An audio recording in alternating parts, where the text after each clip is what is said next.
Adrian Sandoval, Sam via ArTeam member here to break down simple ways of layering when you're behind the chair at the salon. Now when we have clients at the salon, what do we ask? How much do they want off the length? So they usually tell us like 1 to 2 inches, and then we ask them what kind of layers do they want. And most of the time they will say that they want those longer natural layers. So we're going to start with the longer natural layers, and then I'm going to go from there and show you shorter different layering techniques in order to achieve whatever type of desired layers they do want. So my client here today says they want longer natural layers, 1 to 2 inches off. So I'm going to break down exactly how I would do this behind my chair. I like to start off with a 1-inch vertical strip center back of the head.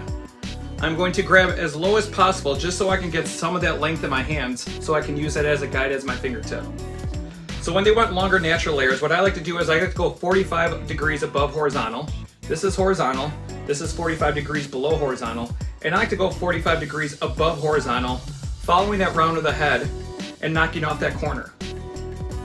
So I'm going to go in with my comb, all there at my fingertips, right when those short hairs start dropping out right there.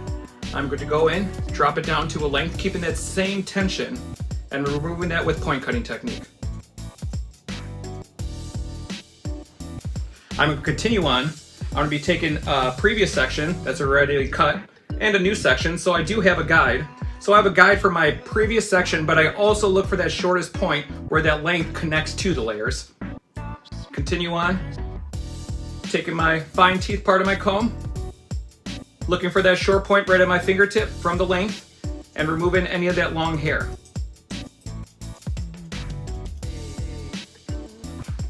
Keep working my way all the way around the head. Still looking at the angle. What we tend to do is start looking at the length and cutting, but we don't really pay attention to exactly how we're angling the hair. So always making sure that we're 45 degrees above horizontal before we start removing that length. Taking my fine teeth, looking for that short piece to drop out. I can see the short piece right there at the bottom. And still removing length with that point cutting technique. Shift that mannequin so you can see that angle. 45 degrees above horizontal, 45 degrees right off that round of the head. Looking for that shortest point right there at my fingertips. Everybody see that?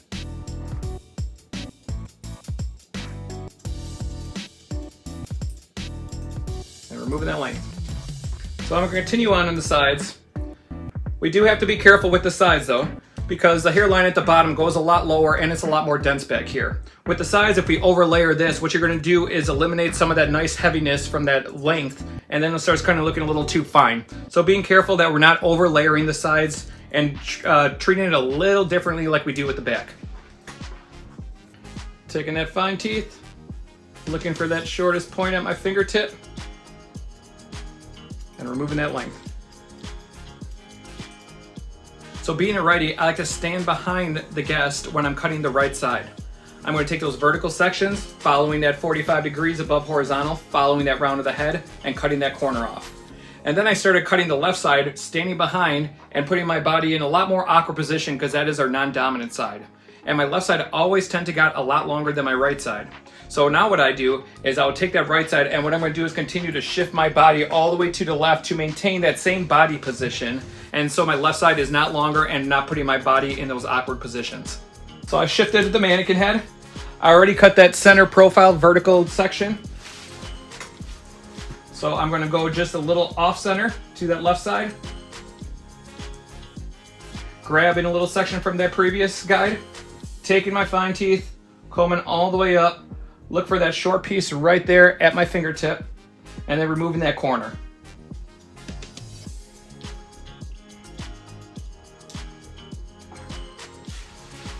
Shifting my body, as you can see. Now I'm right on the left side of the client's hip. Instead of standing behind and having that left side longer, I'm going to maintain that same body position all the way around the head.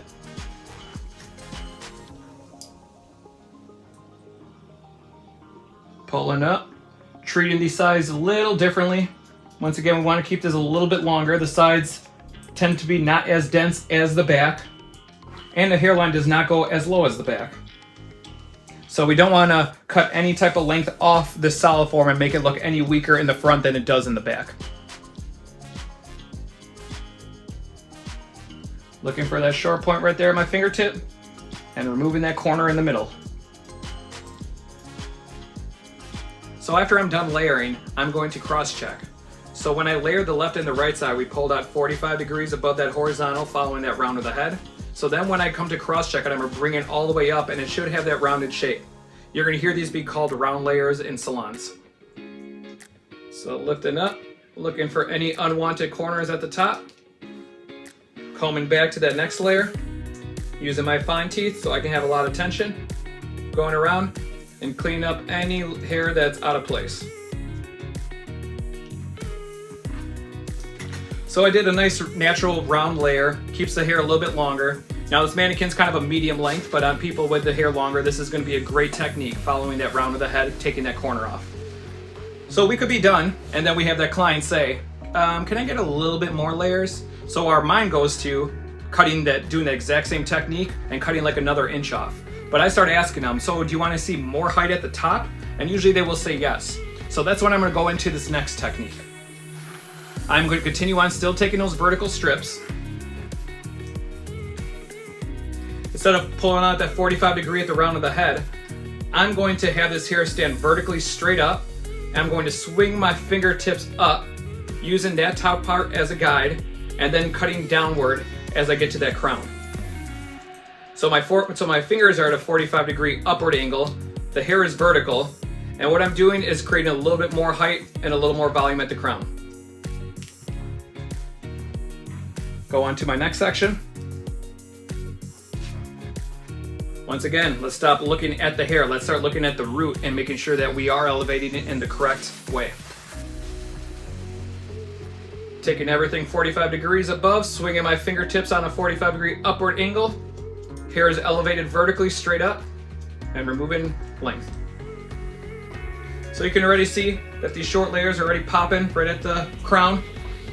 And this is what a lot of time what clients will want. They don't know how to explain it, but when they say they want more layers, we're not going to go in with that same technique. We're going to change the elevation, change our finger angle, and create a little bit more height and volume at the top.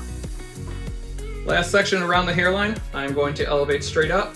My fingers are horizontal, but as I start swinging, they got to start kicking upward, and my pinkies are going to be going, or my fingertip is going to be upward, working my way down. So looking for that point right there at the top, and working my way down.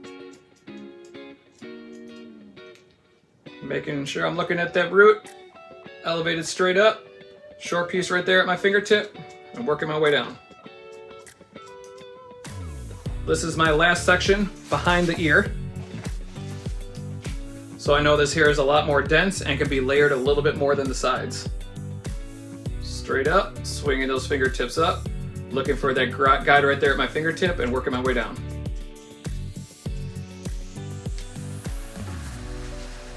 So back on the sides, just got to be careful that I'm not over layering this. Making sure this is my guide, that longest point. Swinging those fingertips straight up. Had some hair drop out, that's a good thing. That means that we are making sure that solid form, one length, longest point is going to be secure and not being cut. Last section on the left side, I am righty. So once again, my left hip is by their left hip. Taking that vertical section, pulling everything straight up. I am going to over direct this back just a little bit though. Fingertips straight up, working my way down, removing that length. So now I'm going to do the same thing and cross check. So now what do we do? The first elevation that we did, the first type of layering, we had 45 degrees off the round of the head. So then when we connect that, it's going to have that rounded shape. But this section, we angled so everything was shorter in that middle and then going longer as we go out. So we're going to be kind of looking for that V, maybe cleaning up that V, making sure that this is the shortest point in the center of the head and everything is getting longer as we work our way out. So I'm going to grab a section from each side of that center parting, pulling that up, and you can see that shortest point right there in the center. It's a little shorter and everything starts swinging out. So if you want to accentuate that a little bit, you can take a little bit shorter in that center. Just point cut those corners, making sure those are staying longer. I'm going to comb back to the next section, lifting this all straight up. You can see those corners right there. And I'm going to take this middle section, make it a little bit more exaggerated, and cutting that shorter. But if you do see those corners looking a little heavy, go in there with some point cutting and break that up.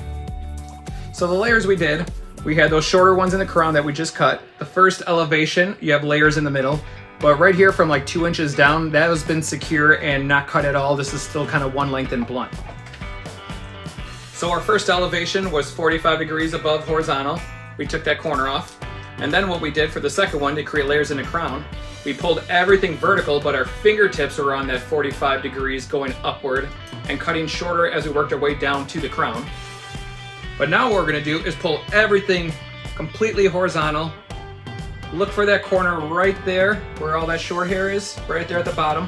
That is my solid form. I do not want to cut into that, but just by removing this angle or this corner right here at the bottom, this is going to remove any type of weight that the client does not want. This is when we start getting into more of that shag type of haircuts.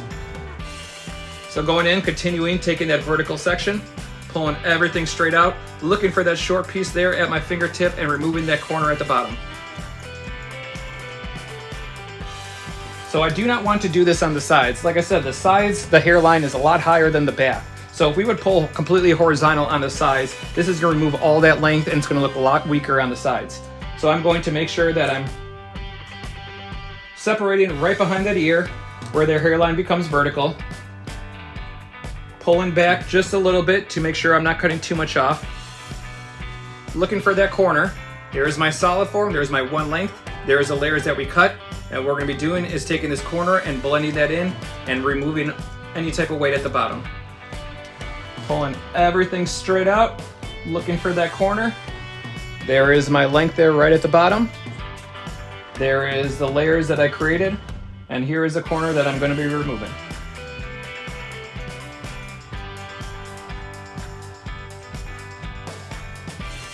Last section. Pulling that up. Looking for that corner. There is my length. There is my 45 degree above horizontal layer, and I'm going to be removing that corner. Now if I client that walked in at the salon and they said they just wanted a lot of layers, they wanted that shag look, I would go in, cut that length off, use that length, first cut horizontal, remove that corner. Then I'm going to comb back up, re-elevate 45 degrees above horizontal, remove that corner, and then I'm going to re-elevate, lift up vertically, fingertips swinging up at that 45 degree angle, and then work our way down to the crown and removing any corner at the top of that crown. So what that's going to do is create layers at the bottom, create layers in the middle, and create shorter layers in the crown. I like to take a little bit of Redken spray wax, blow dry this in. Before you blow dry this in your clients, please make sure that they close their eyes and hold their breath. I had a client that was talking when I sprayed this in and inhaled it, and it does not taste nearly as good as it smells.